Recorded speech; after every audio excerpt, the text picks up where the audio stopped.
ίντερνετ είναι μια πραγματική επανάσταση για την εποχή μας.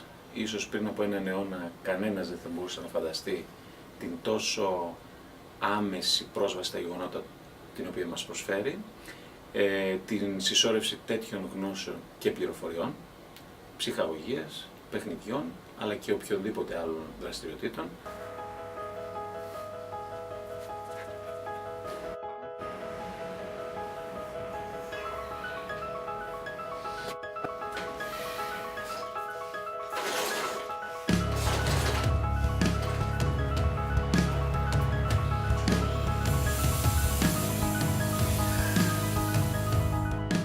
Λέγομαι Δημήτρης, είμαι φοιτητής εδώ στη Θεσσαλονίκη, στο γεωπονικό τμήμα του Αριστοτελείου Πανεπιστημίου.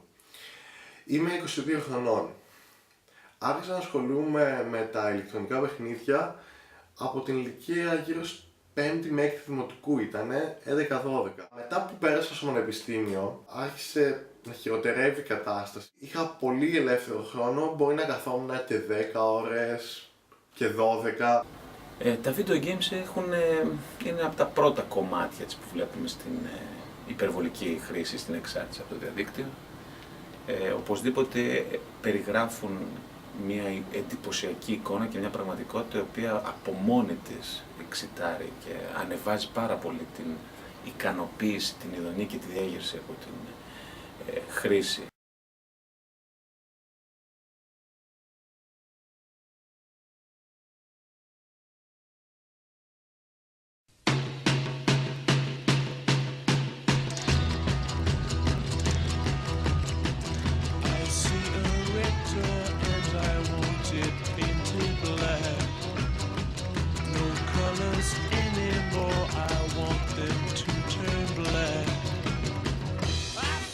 Γεια, είμαι ο Βαγγέλης, είμαι 22, σπουδάζω εδώ στη Θεσσαλονίκη, είμαι 5ο έτος πολιτικός μηχανικός. Γενικά για τα παιχνίδια πάντα είχα μία έφεση προς αυτά, δηλαδή μου άρεσε να παίζω παιχνίδια, αγοράζαμε αρκετά κιόλας ως γυμνάσιο, λύκειο. Δηλαδή ενώ η γενιά μου πιο πολύ έβγαινε για ποδόσφαιρο στις σαλάνες, το ένα το άλλο, μπάσκετ, εμένα δεν με γέμιζε όλο αυτό.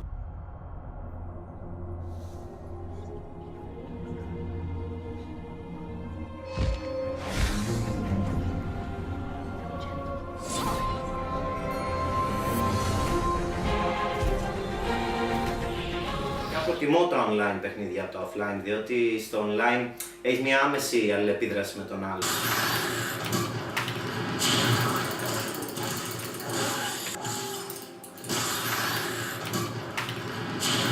Όταν έχουμε raid, προφανώς επειδή είμαστε πολλά άτομα, είτε 10 είτε 25, δεν μπορείς να τους στήσεις τους άλλους. Δηλαδή πρέπει να είσαι εκεί, όταν πει 9 η ώρα, 9 παρά 10 πρέπει να είσαι στον υπολογιστή.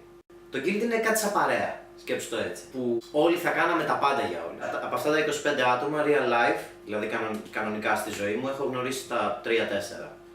Τους άλλους μέσα από το Skype και μέσα από το ίντερνετ, ξέρω εγώ, Facebook και τέτοια.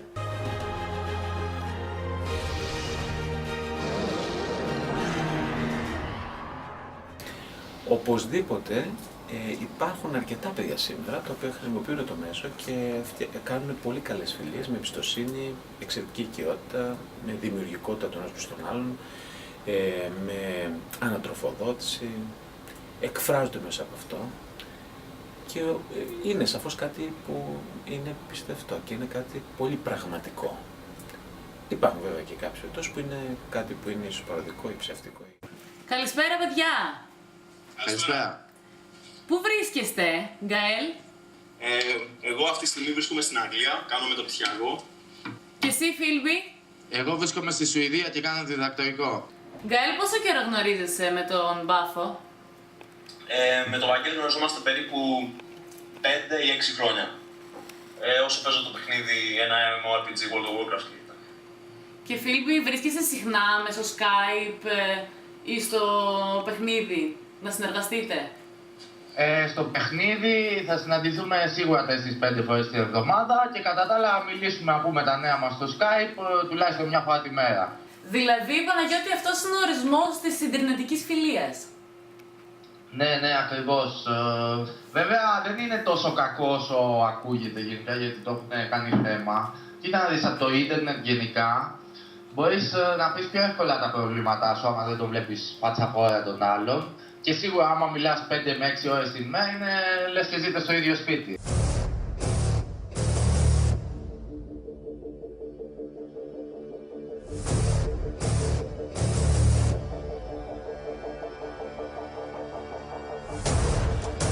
Diablo. Εντάξει ρε εσύ, όλοι οι μικροί ψηλό είχαμε παίξει πριν καμιά δεκαριά χρόνια το Diablo 2. Και περιμέναμε πώς και πώς να βγει το Diablo 3. Ξέρω εγώ, πήγαμε εδώ στα Public, κάτω και περιμέναμε. Ήταν ένα event ωραίο, είχε πολύ κόσμο, ξέρω εγώ, περιμέναμε απ' έξω μέχρι να πάει 12 η ώρα να το αγοράσουμε. Εκεί πέρα είναι ποιος θα προλάβει να μπει πρώτος. Τι λέμε τώρα. Γιατί δεν θα έχει την ευκαιρία να το πάρει την επόμενη μέρα. Τι να το κάνεις την επόμενη μέρα, άμα θες να φτάσεις στο top επίπεδο, από την πρώτη μέρα το χρειάζεσαι.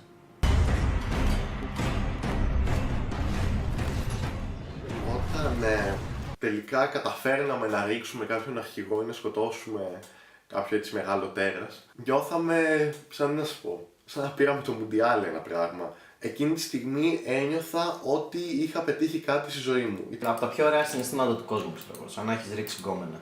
Όταν χάναμε ή δεν καταφέρναμε να πετύχουμε τους στόχους που είχαμε βάλει, ήταν μεγάλη απογοήτευση, πολλές ώρες ανησυχούσα μήπως με βγάλουν από την ομάδα. Δηλαδή με επηρέαζε ψυχολογικά πολλές φορές κάτι ασήμαντο. Ειδικά όταν ζούσα με τους γονείς μου και ξέρω εγώ, ερχόταν η μάνα μου και μου έλεγε κάτι και με διέκοπτε.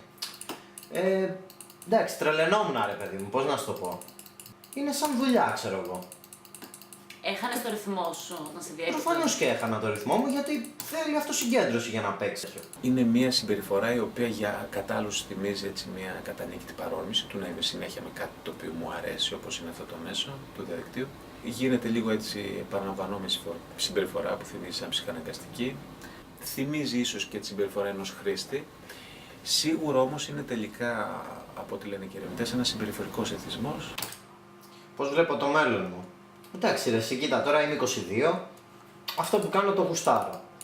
Δεν έχω φανταστεί ποτέ τον εαυτό μου να είμαι, ξέρω εγώ, σε κανονική ζωή, δηλαδή να μην παίζω παιχνίδια. Ξέρω εγώ, πιστεύω ότι ακόμα και μια δουλειά να πιάσω θα είναι ένας χρόνος που θα αφιερώνω σε αυτό το πράγμα, γιατί είναι κάτι το οποίο με ξεκουράζει, κάτι το οποίο μου αρέσει εμένα.